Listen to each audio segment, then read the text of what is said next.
Here we are. So the unit that we are really focusing on right now is information systems. Information systems. So this is unit 1. Information systems is unit 1 under the level 4 ABMM, computing and information systems. So information systems is the first unit. Now basically this unit has no lots of practicals and all that. So what you're going to focus on here is I'll be focusing majorly on opening up your minds, opening up or your inner you to the world of IT. That is what I'll be focusing on. That is what I'll be doing. So it has a number of outcomes, and the first outcome is by the end of the unit, the student should be able to evaluate the characteristics of different types of information systems. Should be able to actually gauge, should be able to look at the various characteristics that are making up the different types of information systems. We also have another expected outcome, which is outcome number 2. And for the outcome number 2, the student here is actually supposed to focus on how to actually analyze or to do an analysis of how the common office applications are integrated with information systems. How do we integrate the common office applications with information systems? That is outcome number 2. And then the outcome number 3 is that at the end of this unit, the student should be able to analyze how the information systems are offering support to organizations, how the information systems are offering support to organizations. And the fourth outcome is by the end of the unit, of this unit, basically, the student should be able to analyze the various roles that people are playing in information systems. Be looking at uh, what are the roles of people in information systems. That will be the fourth outcome that we will be focusing on. That is the fourth outcome that we'll be focusing on. So last but not least, um, we will have the fifth outcome where we'll be looking at the evaluation of some professional or the evaluation of professional issues that are associated with information systems. What are the issues that are associated with information systems? And that is going to be the last outcome. So if we give each outcome 1 week, then it means this will be the 5th week. But again, we don't have to give each outcome 1 week. 1 week is a lot of time. 1 week is a lot of time. So according to my estimations, I am intending to cover this unit in 4 weeks. And if I exceed 4 weeks, then I don't want to go beyond 5 weeks. So we are now focusing on the first outcome. The first outcome is basically evaluating the characteristics of information systems, the different types of information system. Evaluating the characteristics of different types of information systems. So I don't know if you guys are taking notes. I need to know. Yes. Yeah, I need to know if you guys are taking notes. I'm going to slow down. But if you trust your heads, I gonna fly. So it depends on basically on what you guys wanna do. So the first things first, we need to define a number of terms and terminologies here. So the first thing I'm going to do is I'm going to introduce you to information systems. And that is why my topic is Introduction to Information Systems. Introduction to Information Systems. Introduction to Information Systems. And the first thing we are going to do is we are going to define what an information system is. Now, Different books define information systems differently. Different trainers, different authors will define information systems differently. But considering all the resources that I have had an opportunity to go through, considering also the audio resources that I also got from my own class, I came up with a more comprehensive definition of information systems. And this is basically covering the various areas that the various books are trying to cover. So I define information systems as one, a formal, number two, a socio-technical, number three, an organizational system. So an information system is a formal, socio-technical, and organizational system. But now this system is designed to do something, or there's a reason as to why we need to have this system, regardless of the fact that it is based on the social environment, it is based on the socio-technical environment. It is designed to do a number of things. So I also had to capture that in my definition. So I said designed, so it is a formal socio-technical organizational system designed to do a number of things. And the first one is to collect, designed to collect, designed to process, designed to store, and to distribute information. So it is a formal socio-technical organizational system designed to collect, to process, to store, and distribute information. So there are a number of things here that we are looking at. The first one is formal.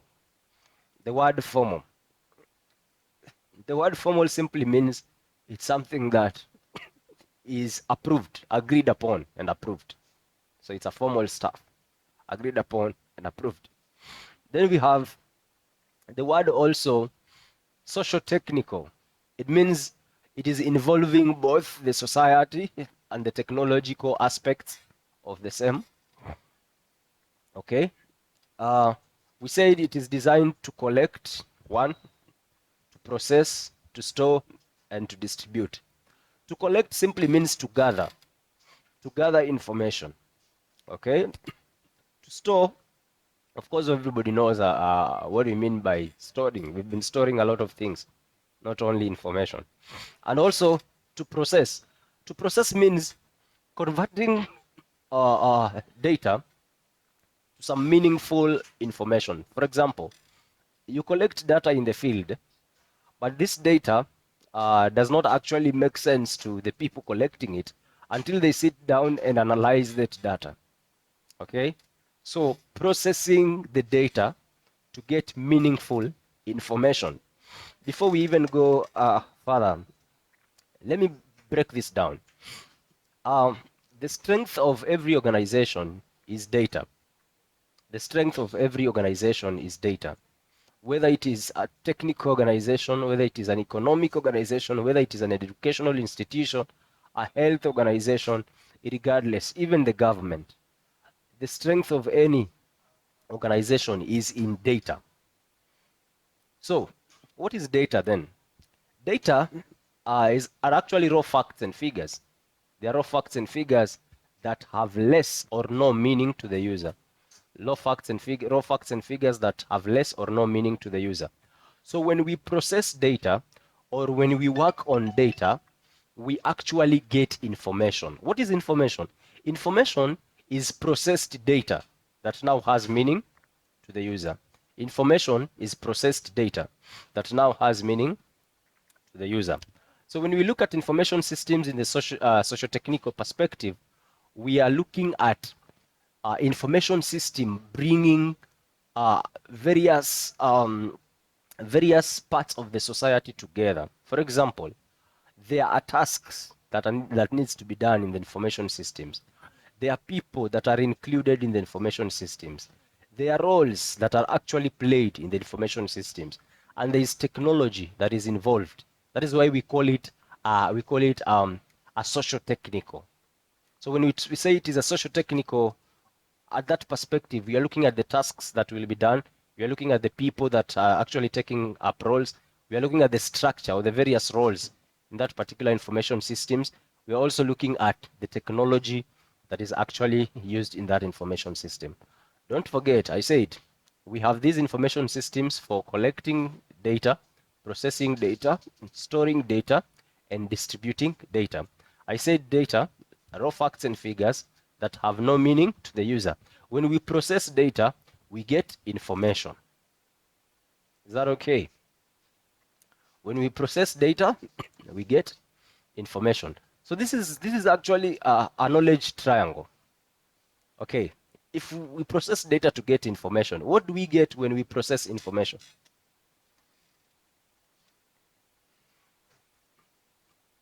Yes? Wants to give that a try?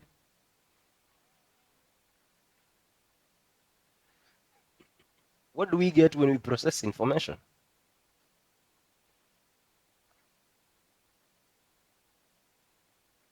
What do you think? Abdallah, you turn on your mic. Right now you're speaking to yourself. Turn on your mic as you speak.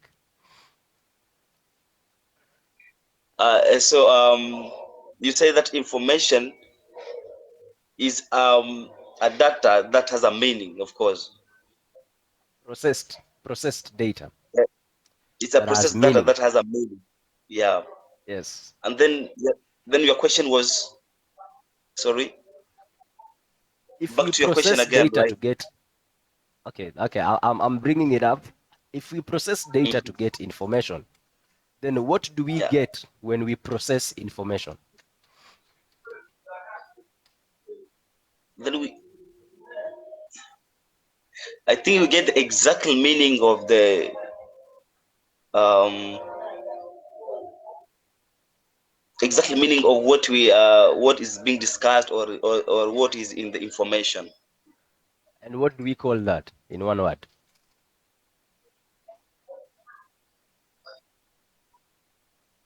Uh, Right, we call that knowledge. We call that knowledge.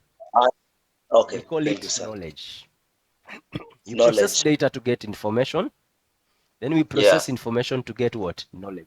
So when we simply say you are knowledgeable, we simply mean you have consumed a lot of processed information.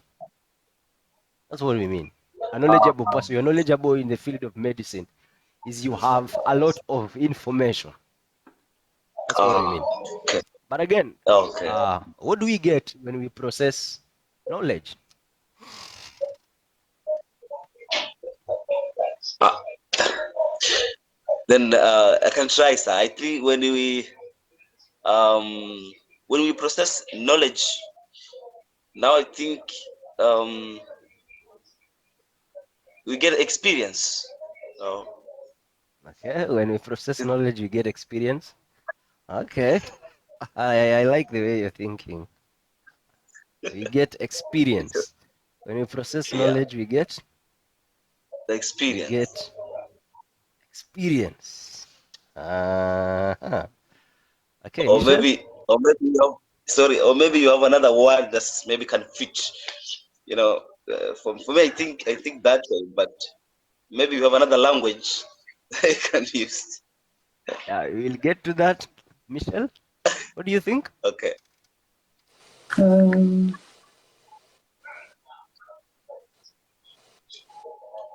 I think also the same what he said. You get like experience. Get experience. Yeah. So, an experienced person is somebody with a lot of information, Yeah, and a lot of Yeah. knowledge. a lot of knowledge. Yeah, because I think, Ah, okay, for my understanding, sir, for my understanding, I think when you have information about something, and then you have knowledge about something, and then of course, I think even if you go to the field, I think you will play good, and will have the experience because you have knowledge. Then as you play at the field, then you'll have experience of that something. the way I think, maybe. Okay. What is knowledge? Knowledge. What you know No, about something. Yes, Michelle? Like, what you know about a specific topic. What do you know about? A specific topic. Like, you have knowledge about Okay. something. Okay. So, what do you know about a specific topic? When that is processed, you get experience, because I think experience comes when you practice something yeah. for quite some time. Yeah, that's where we get experience. If you are employed as an accountant, and in that Yeah. company you're not practicing accounting, it will be so shameful to say you have 3 years of experience because you've worked there for 3 years. But when you were there, you were actually a cleaner. You are not doing accounting, so you have no experience in accounting. Okay. So basically, For me, I think, to my understanding, I think experience doesn't mean working in one place. I think experience becomes experience when you work in different sectors, or maybe, okay, I mean when you work in, okay, for example, when you're working in a hotel industry, right? mhm, You've been working in this place um, like a chef in this hotel, and then maybe you go to another hotel working as a chef, like for a period of time. Then that is experience. Experience, it doesn't. It's like working for many years, but in different places. no, experience is What, practicing what knowledge. I can understand. Eh? Experience is practicing knowledge. When you're putting your knowledge into practice, then you Uh-huh. become experienced. You understand? Uh, So you can work as a chef somewhere, but you're not the one cooking. You are two chefs. You are just there. You are in the clothes of the chef, but you're not cooking. So we can't say you are experienced. So experience is putting the knowledge into what? Into practice. But okay. when we analyze knowledge, we get wisdom. When we analyze knowledge, we get what? Wisdom. Wisdom. Yes. So what do you mean by wisdom? Can you paraphrase? Because Wisdom wisdom is the application of knowledge to solve real life problems. The application of knowledge to solve real life problems is wisdom. Okay, let me just take you back to this story. I think it's really a common story in the Bible of Solomon and the two okay. prostitutes. Yes, Uh-huh. Solomon had the knowledge that there is no real mother that can accept to see her child being splitted into two. He knew that. Uh-huh. He knew that a real mother cannot sit down and watch the child being splitted into two. Okay. And that is why he said, let's divide the child into two. Give this one a piece, this one a. Do you think he wanted to divide the child? No. He knew, he had the knowledge. Now he was applying that to bring a solution to a problem. That's what we call So that wisdom. is wisdom. Yes. The application of knowledge to solve a problem is wisdom. So you don't become wise by growing white hair. You become wise by learning how to apply what you know. Yeah. That is why we say growing old doesn't make you wise, because even fools do what? Even fools grow old. Yeah. Okay. So that is actually the education triangle. That is the education triangle. We give you data. When we give you data, you process that data, and now you become informed. When you become informed, you have the information. So when you are actually working on the information, you become knowledgeable. In the process of you being knowledgeable, when you go out and try to apply the knowledge you have to bring solutions to the outside world, then you become wise. Okay? Okay. You become Okay. wise. Wise. Yeah. You become wise. So that is actually the knowledge triangle. All right, let's go on. Now, information systems have four major components. Information systems have four major components. In other words, they are made up. They're made up of four components. It does not mean that there are only four, but I'm talking about the major. I'm talking about the major. So the first one is task. The first one is task. TASK. The second one is people. Mute your mic, Abdallah. Okay. The second one is people. The third one is structure. The third one is structure, or what we call roles.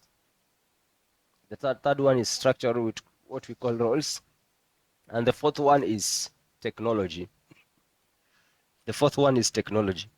So information systems are made of task, people, structure or roles, and technology. So we were basically looking at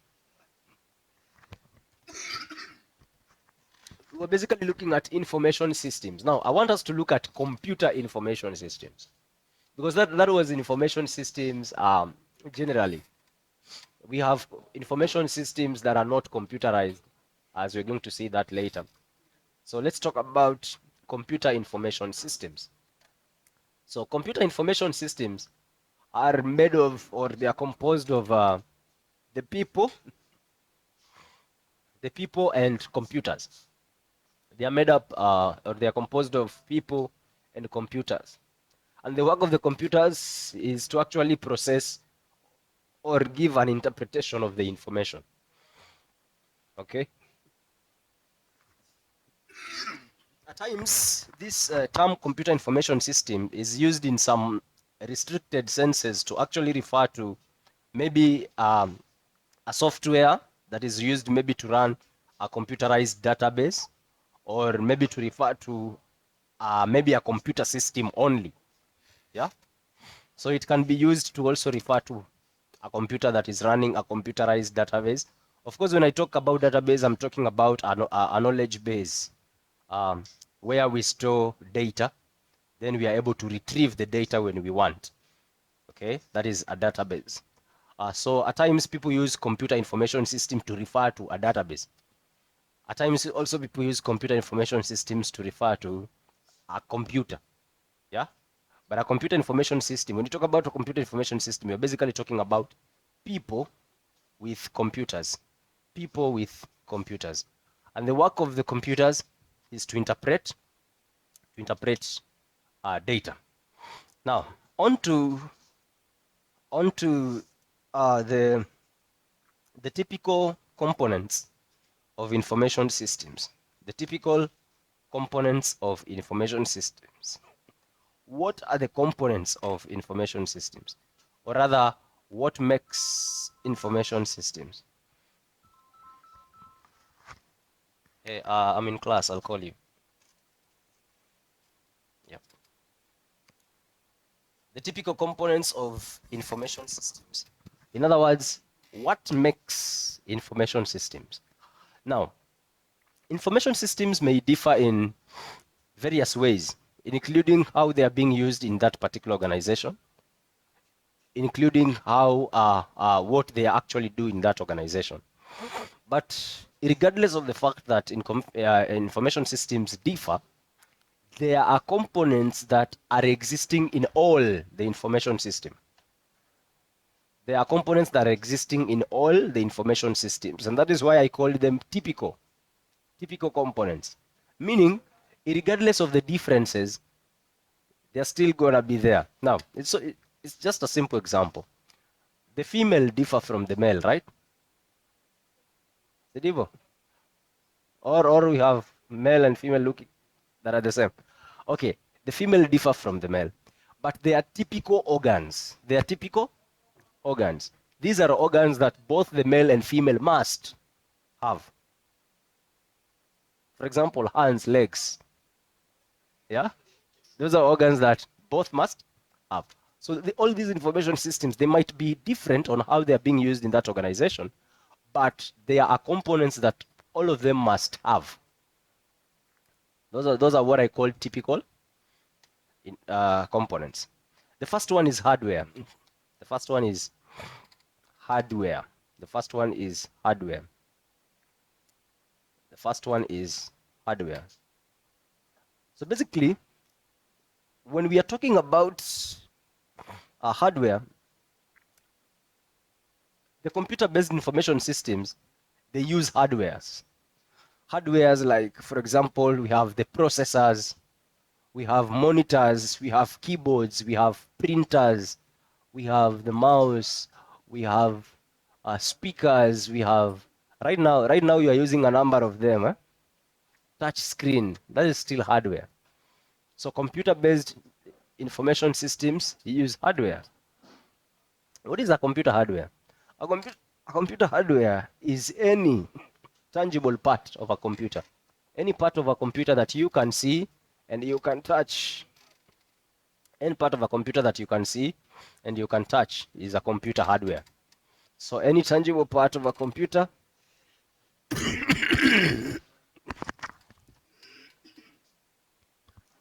is a computer hardware.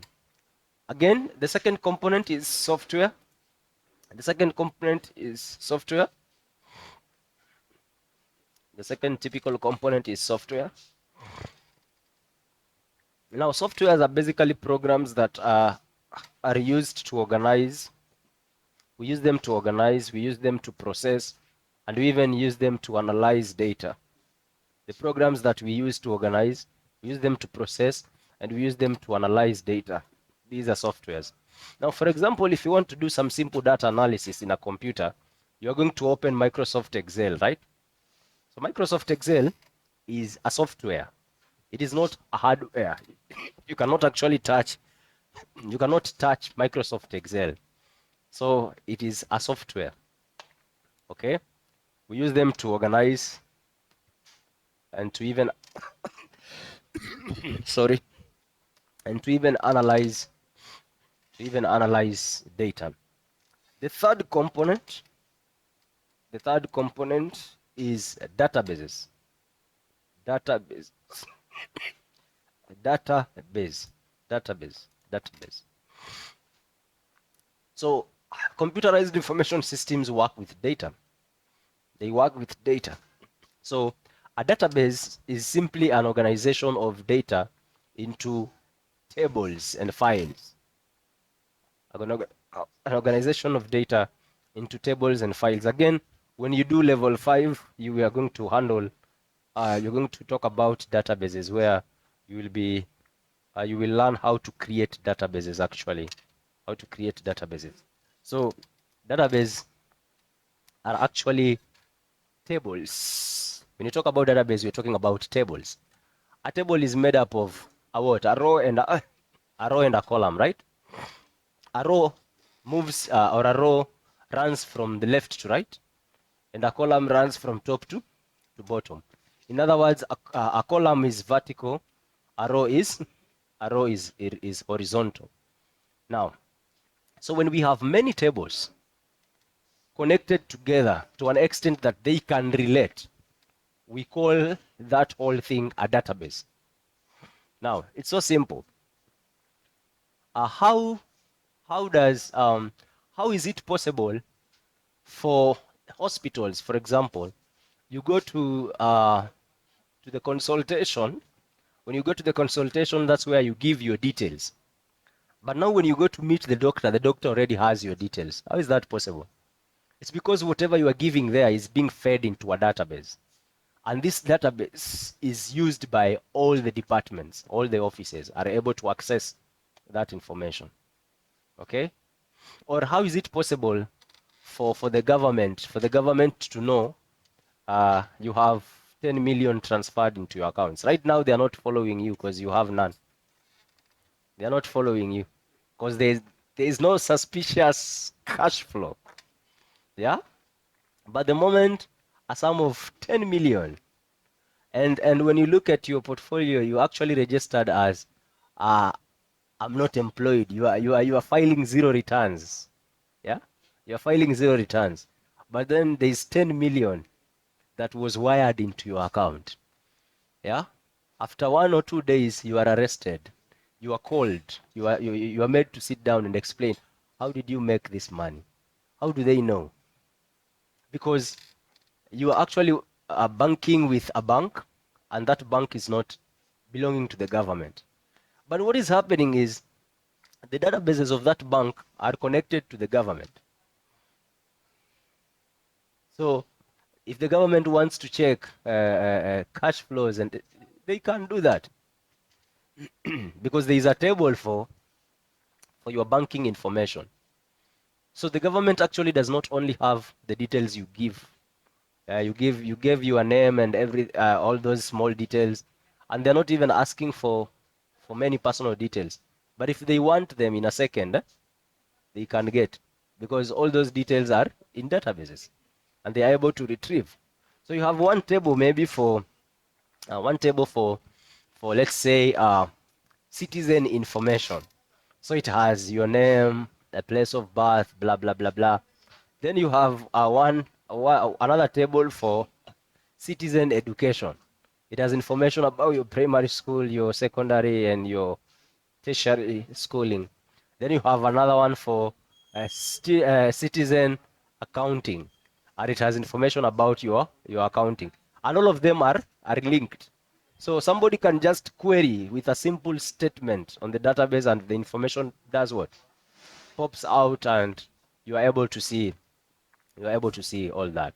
So computerized information systems have databases. They work with databases. Or just a simple example, um, assuming that we have, okay, not even an assumption, we have other students that might be having the name Abdallah, right? And we might have a scenario where students are sharing exact name. The middle name, the first name, the middle name, and the surname are the same. So how do we as a college know this is Abdallah, this Abdallah who paid fees, and this is the other Abdallah who did not? How do we know? Because we have a database. And the database has a unique identifier. There's something we call a unique identifier. If you did Microsoft Access, you understand what I'm saying. It has a unique identifier. That is why you are given an admission number. We can differentiate you from the other Abdallah through your admission number. We can't differentiate you through the name. We differentiate you through the admission number. Okay? So we have a database containing all that information. I want to know something about you. I just key in that admission number and information comes out. Why? Because I'm querying from a database. Now, since information systems deal with collection of data, storing, processing the data, and distribution, then it means since we are storing, we must organize that data. And that is why we need softwares. I mentioned softwares that will help us organize the data, okay, and also analyze the data. But we need to store that data somewhere, and to do that, we use databases. I hope that is clear. So the next thing is network. The next component is network. Okay. Now,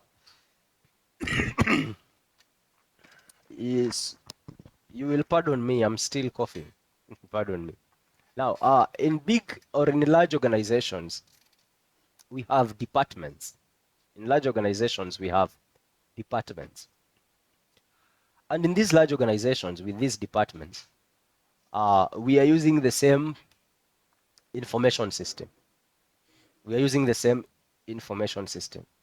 So that means if you're using the same information system, then it means we have to be connected. Okay? We have to be connected. This department's computer must be connected to the other department's computer. Or assuming that in an office, you have one printer. You have a single printer. But all the departments are using the same printer. So how is it possible for all of you to print using the same printer? and yet the printer must be connected to a computer. So to do that, sorry, to do that, we create a network. We create a network. So what is a network? A network is simply an interconnection of devices. An interconnection of devices that are able to communicate.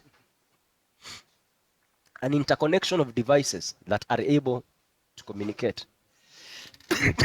So we connect these computers we connect these computers with the printer in a network. Okay, we connect them in a network such that you can print a document from your office. You don't have to go to the printer. I can print from my office. I can open a document in my computer and command print, and it's printing. Okay, another person can print from their office. Why? Because we are connected in the network. Now, the network serves two purposes. One, it allows sharing of resources. It allows sharing of resources. Like, for example, the printer.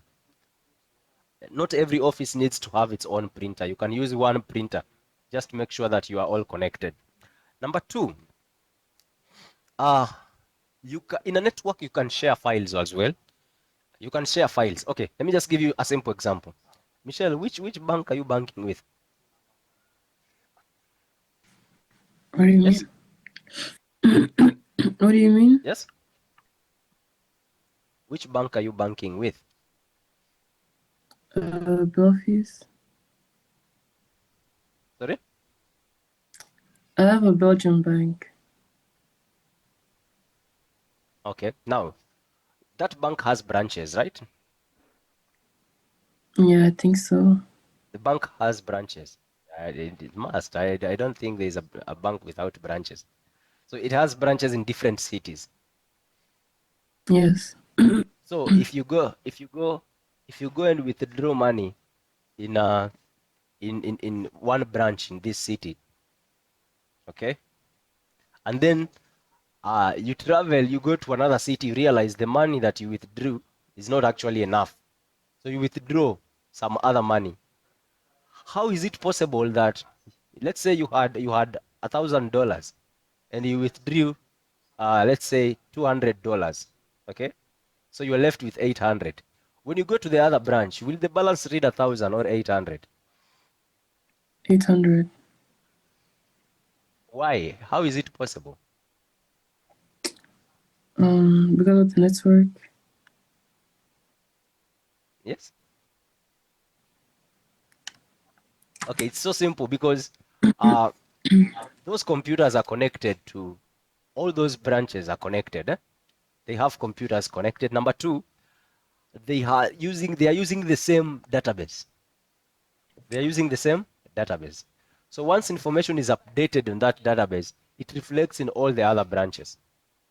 Now, when ATMs, the automatic teller machine, the ATM cards first came, they had allowed one person to have two ATMs. So Abdallah and you can have one ATM, and your wife can have another for the same account. Now, a problem was realized that if you go to one city and your wife goes to another city and you put those cards in ATM machines at the same time, you can withdraw 200 US dollars and your wife can withdraw 200 US dollars. But the balance there won't read minus 400. It will read minus 200. So that is the problem that came in. It means now you can withdraw in different branches. You can withdraw at the same time, but what is subtracted from the account is not two times what you guys have withdrawn.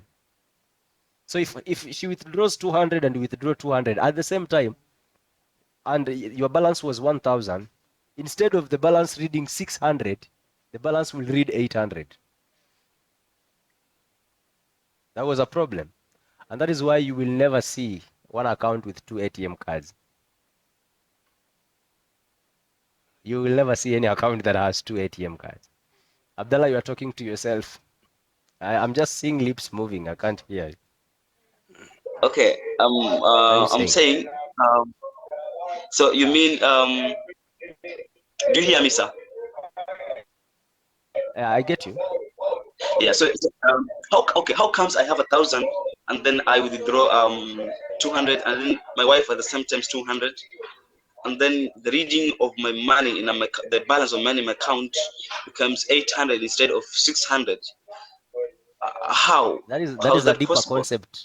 It's a deeper it is a deeper concept of programming. When you start learning Okay. programming languages, you will understand how what causes that. Okay, Okay. and that is why we have Okay. a single ATM for a single ATM for a single account. Okay. Okay. Uh just a simple. Okay, I'm not against any politician though.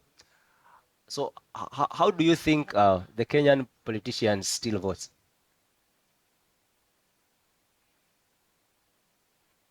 How do you think that is done? Because stealing is real and it's there and it's happening. So how do you think that is done? You know, it's so simple. You just go and alter the logic of the program. You as the software engineer of that program, you just alter the code. Just alter the code of the program. And if somebody if 10 people voted, instead of showing 10, I'm showing 15 because my logic is adding. You understand? Hmm. It's simple technology. So you just alter the code. You just alter the logic of the program. Since you are the programmer, so you can make the computer do what you want it to do. Is it making sense now? And and for example, sir, if someone does like that, do you mean there's nobody can know? Because I think this you'll be like hackers. Is it hackers? We call them hackers. No, it's not. It doesn't have to be a hacker. A hacker can still do that, but it doesn't have to be a hacker. Okay. It can be somebody can pay the person who designs the program to design it that way. Aha. Now, not everybody is technical. Not everybody is technical. Okay, for you, when you withdraw money from an ATM, do you know what happens inside the ATM? Do you have an No, idea? no, What? no. What you're waiting for there is money. We call that concept, we call it abstraction in programming. You're hiding the details Yeah. from the user. You're just seeing. Yeah. Okay. So let's come back to networking. You have to be connected for you to be able to share resources. You have to be connected for you to be able to communicate. So networking enables us to share resources, enables us to communicate. Departments are able to communicate. So if there's something the manager wants to speak to the IT department, the manager does not have to leave the office to go to the IT department to tell them and go back. If there is a file the manager wants to get from the IT department, the manager does not have to wait for somebody to pick the file from the IT department and take it to the manager's office. That file can just be shared to the network and the manager can get that file. Changes can be made and that file can be sent back. Okay? Now that is why we have networks as a component. Now the other component is procedures. The other component is procedures. Now, what are procedures? Procedures are simply the various processes or the various ways that data are being processed. The various ways that data are being processed, the various ways the data are being analyzed to ensure that the data gives the required answers when sorry when the system is queried to ensure that the system gives the answers required when the system is queried. Now, for example, I have designed a loan system. Abdallah, turn off your mic. There's a lot of background noise. I have uh, I have designed an application that requires you to borrow a loan, right? I will have a procedure, okay, to determine who qualifies for a loan and who does not qualify. Okay, so how do I check the eligibility criteria? How do I check that this one qualifies and this one does not qualify? Those are procedures. So information systems have procedures. For example, how do I get the balance of your account? There needs to be a procedure. What procedure? Take the initial amount that was there, subtract the amount that you have withdrawn, and then what is remaining is what? Is the balance. That is a procedure. Okay? So information systems also have procedures, because we use information systems to, of course, to get information, to get answers to our questions. If I want to know if Abdallah paid fees, yeah, I just need to query. Now, if I want to know your fee balance, how do I know your fee balance? The system should be able to take the initial fee, subtract the amount you paid, and show me the balance. That is a procedure. So if the procedure is wrongly done, the result will also be wrong. And that is why we say computers don't make mistakes. They are very accurate. Any mistake that comes from a program or a computer, that a mistake is a result of a mistake made by the programmer. So if the programmer makes a mistake, the computer will make a mistake. Okay? But computers don't make mistakes. So those are the typical components, basically. Those are the typical components of information systems. Now, if you look at the first four components, the hardware, the software, the databases, and the network, those first four components, they form the general part we call information technology. Okay? We call it information technology. Now, somebody will be asking the question, what is the difference between IT and ICT? What is the difference between IT and ICT? The other person says, I'm learning IT. The other person says, I'm learning ICT. What is the difference? The difference is the number of components that you have looked at, though I'm going to discuss that in detail when it comes to the next lesson. But IT, information technology, does not include the procedures that are used. So it has hardware, it has software, it has networks, it has databases, but does not have the procedures. It does not have the communication aspect. Yeah, it does not have the communication aspect. But ICT includes all those. ICT includes the various procedures and how data is actually relayed from one point to another. So somebody doing ICT includes learning how data or information is distributed. Somebody doing ICT learns that. Somebody doing IT learns everything else minus the procedures, minus how the information is actually distributed. And that is why it is called information technology. So you are just learning the technical aspect of information minus the procedural aspect of its communication.